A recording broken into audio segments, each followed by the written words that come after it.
Isa sa mga kaugalian o tradisyon nating mga Pilipino, tuwing mahal na araw ay sinakulo.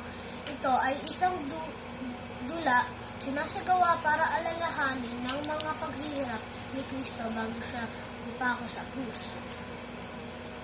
Ang mahal na araw, ito ang panahon ng ating pag-aalala sa pagpapakasakit, pagkamatay at muling pagkabuhay ng Panginoon Hesukristo.